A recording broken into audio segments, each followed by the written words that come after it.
A internet surgiu na década de 60 como um sistema de transmissão de dados durante a Guerra Fria, a chamada rede ARPANET.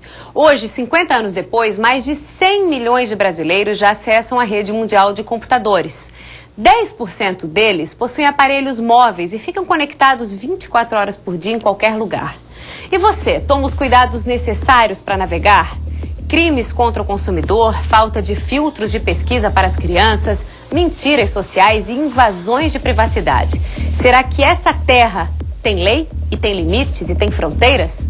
Este é o assunto do quadro Cartas na Mesa de hoje.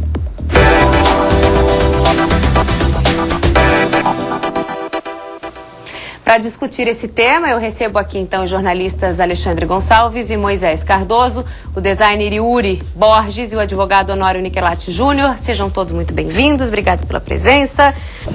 Como que vocês avaliam isso? Por exemplo, eu gostaria de ouvir se vocês já passaram por problemas relativos à privacidade de vocês e se vocês já se sentiram lesados em algum momento pela internet. Na verdade, eu tive uma experiência no Mercado Livre. Fui comprar um produto, parecia um usuário bem confiável, assim. Beleza, realizei a compra e na época eu fiz em boleto. Fiz lá o pagamento, tudo indicava que estava tudo certo. Passou uma semana, 2 semanas, não vinha o produto. Esse usuário que me vendeu conseguiu pegar os meus dados e entrou daí com a minha conta e estava... E era um produto falso que ele me vendeu. Certo. E daí ele entrou com a minha conta também para começar a vender produtos falsos, porque eu também estava, digamos assim, bem avaliado. Dor de cabeça. Daí, tipo assim, né, daí paguei, nunca recebi nada de volta, o Mercado Livre... E os teus dados na mão... Sim, isentou. E os meus dados na mão. Isso que foi assim, na verdade, perdi o dinheiro. Não era nem só o produto, né? Os teus dados estão na mão de um sem vergonha. Sim, daí o cara usava, digamos, o meu perfil lá para ir postava, vendo algum produto. Pra mim não voltou nada, assim, nunca mais fiz nenhum perfil lá também. Certo. Desde então não comprei mais no Mercado Livre. Vou te perguntar uma coisa. Hoje eu soube que, por exemplo, o meu e-mail é do Gmail. Esses meus e-mails são lidos. Se eu não tiver um filtro na minha conta, esses meus e-mails são lidos. Sim, pela equipe, por eles, enfim, quer dizer, todos os dados, toda a minha segurança, inclusive dados bancários, que às vezes você manda para alguém ou para pai ou para alguém fazer um depósito, são lidos. Você sabia disso? Sim, Cíntia. A prova disso é que quando tu abre a tua caixa no Gmail, tu vê que aparecem alguns anúncios promocionais ali em cima. Certo. Esses anúncios são colocados mediante palavras-chave que vão sendo mapeados, né, no texto que tu tá recebendo, que tu tá... Quer dizer, como ele falou, escreve lá Réveillon, ele começa a me jogar na hora que eu abro a minha caixa de e-mail, promoções de Réveillon. Mas ninguém sabe disso, assim, quase ninguém sabe disso. Eu não sabia, ficar apavorada. Esses detalhamentos estão lá naquelas especificações técnicas que a gente aceita sem ler. Na real, isso está tudo ali e quando a gente aceita isso, a gente está dando aval para a ferramenta. Então, certo é ir lá e não aceitar. Ou pelo menos ler e ficar ciente.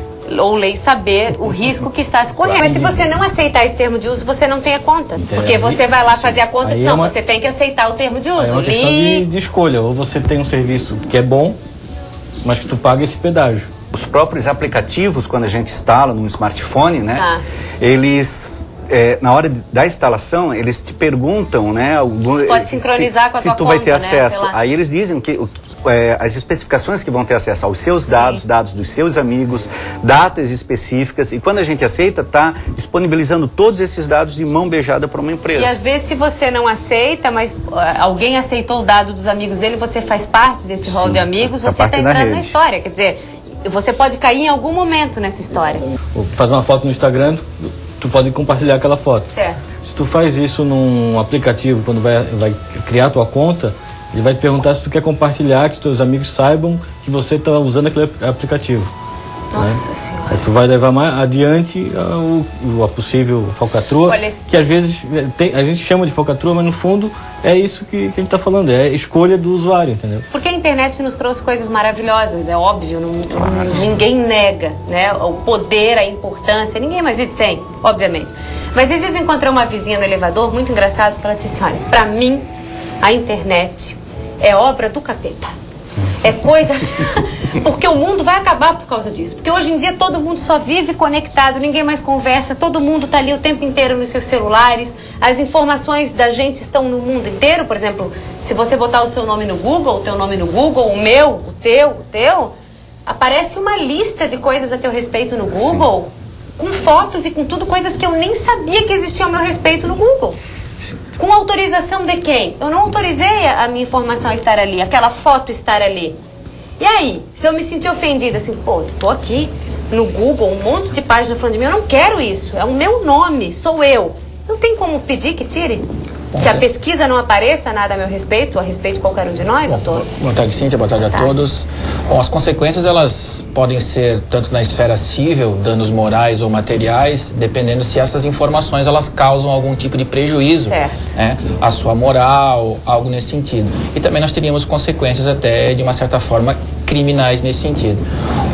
A legislação brasileira, na questão criminal, não trata de delitos informáticos, vamos dizer assim, uma legislação específica para delitos informáticos. Deveria haver, né? Que deveria haver uma regulamentação. O que existe hoje foi uma alteração no Código Penal, isso datado do ano passado, de 2012, logo após a divulgação de fotos íntimas de uma atriz de renome nacional. Sim. Inclusive, a legislação que alterou o Código Penal veio com o nome dessa atriz, e aí, consequentemente, nós teríamos aí um dispositivo criminal denominado invadir computadores alheios com relação às informações informáticas. Que ela tinha mandado o computador dela para manutenção, era isso, né? E aí a pessoa que estava mexendo viu de quem se tratava e pegou todas as fotos e jogou na rede. E aí eram fotos íntimas dela e do marido, com filhos, enfim. Exatamente. Que caiu na rede. Então, na verdade, não foi nada hackeado, não foi isso. A pessoa agiu de má fé mesmo, assim, né? Foi lá e roubou as fotos da moça. E essa questão hoje dos smartphones, não tenho dúvida que caracterizaria também essas questões relacionadas a sistemas informáticos. Invadir e divulgar, né, a lei deixa bem claro isso, desde que cause algum tipo de transtorno, pode responsabilizar esses aplicativos, essa história do Lulu ali, do outro que surgiu agora, que parece que é fake, né? Fizeram só para uma vingança, uma ação promocional rápida para causar esse alvoroço, aonde os homens no Lulu eram classificados pelas meninas diante do seu desempenho sexual ou da sua forma de se relacionar, com nome e sobrenome. E aí? Bom, aí já não estaríamos diante de delitos informáticos propriamente ditos. Aí já poderíamos ir para um outro capítulo do Código Penal relacionados a delitos contra a honra, contra a imagem da pessoa. Caracterizando aí os 3 principais delitos contra a honra, a calúnia, mas nesse caso principalmente a injúria e a difamação, que inclusive já há conhecimento de ações tramitando na justiça em outros estados, de pessoas que se sentiram ofendidas em relação a esse aplicativo específico, buscando aí um ressarcimento de danos e inclusive vinculando como parte passiva nessa ação a própria proprietário do respectivo aplicativo. Eu acho que tem que botar a boca mesmo, um trombone. Às vezes a gente não faz, porque brasileiro não quer se incomodar, né? Eu não vou me incomodar com isso. Cíntia, para mim serve como um grande campo de pesquisa, né? Como eu sou professor universitário aí, ver todos esses desdobramentos, isso daí para mim resulta em grandes cases em sala de aula. E deve dar um monte de discussão boa também, né? Certamente. Você que está em casa, tem algum filtro no computador para o seu filho usar? Você sabia que se seu filho for no Google e digitar o maior palavrão do mundo, várias imagens a respeito daquilo vão aparecer explicitamente sem nenhum tipo de filtro? Não sabia disso? Pois é. É isso aí, são os novos tempos. Às vezes o filho não pergunta pra gente, vai perguntar pro Google, e dá nessa história, né? Quais são os cuidados que a gente tem que ter? Você, dá de dica pra gente se proteger na prática, no dia a dia. Acho que no primeiro momento é a gente entender esse modelo mental que está vindo dessa gurizada, né? E a gente está convivendo atualmente num momento que talvez único, convivendo com todas essas gerações, né? Sim. Pessoal da velha guarda, pessoal que se alfabetizou digitalmente. Isso. E gente que já nasceu com o mundo conectado e agora, por último, quem nasceu com o mundo conectado e em rede, né? Rede social virtual. Isso. Porque redes sociais Criança a gente de 7 anos teve. com Facebook, né? Justamente. Então, entender que talvez algumas dificuldades que a gente tinha sobre algumas termologias, talvez eles tenham mais facilidade. Que eles têm facilidade, em contrapartida, algumas coisas, eles também estão propícios, né, a algumas armadilhas. Né? Mas penso que os filtros são a melhor recomendação. Ler, como tu falaste antes, né? Sim. ter o computador numa área central, enfim, aquelas coisas que o pai e a mãe sempre faziam de uma forma analógica com a gente antes e que agora passam a fazer de uma forma... O pai vinha no quarto como quem não quer nada para ver o que a gente estava assistindo na TV, né? Agora passa por trás do computador. A porta sempre aberta, a TV virada para a porta para o pai poder olhar, aquela coisa analógica, só que agora de uma forma digital. Na questão digital. Quais os teus conselhos para quem está em casa se cuidar e qual é a maior armadilha hoje que tu acha? Assim, hoje, qual é a maior armadilha que a gente está... Eu acho que as pessoas na internet elas se transformam, né? Elas criam coragem, se tornam donas da razão, donas da verdade e acham que pode tudo. Não pode tudo. Claro. Né? Então disso vem xingamento. Que ali ninguém é ninguém, né? Eu me dou o direito de apagar comentário que eu não gosto. E tem gente que fica ofendida. Exatamente. Tem gente que me cobrava no Facebook porque eu não respondia, porque eu era simpática na frente da câmera e por trás eu era uma grossa, porque eu não respondia no Facebook.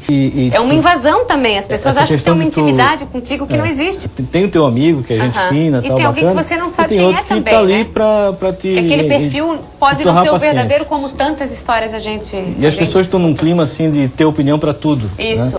Quem se sentir lesado na internet, ofendido na internet, difamado, enfim, qual é o caminho que deve tomar? Procurar o profissional habilitado para uma primeira conversa preliminar, para ver se teria situações específicas para responsabilização, seja na esfera civil, seja na esfera criminal, de quem quer que seja, da pessoa diretamente que causou a ofensa, a difamação ou até mesmo a invasão desse dispositivo informático e ainda, eventualmente, buscar reparação de danos de quem for de direito.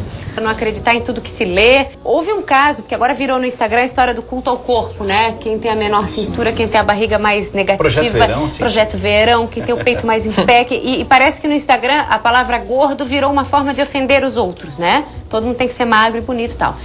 E aí eu entrei e estava vendo uma foto da Luciana Gimenez, onde ela brigou com uma moça, porque a moça disse que ela estava muito magra, ela se sentiu ofendida e xingou a moça de gorda. E deu um barraco na internet. Então, inclusive, ensinando meninas, não ela, não mais a Luciana Gimenez, mas outros mecanismos de procura, ensinando as meninas, por exemplo, como ser anoréxica sem sentir fome, como ter bulimia sem sofrer, coisas horríveis e sem filtro. Fica o recado, bom senso, controle, atenção e tente se expor o mínimo possível, acho que é isso. De uma forma geral, eu sempre falo, né, nunca faça online aquilo que você não faria pessoalmente. Sem dúvida, e um monte faz, é o que mais faz. Quero agradecer a presença de vocês, muito obrigada por terem vindo, uma ótima semana para todo mundo. Vamos embora, fica com Deus, beijo, tchau.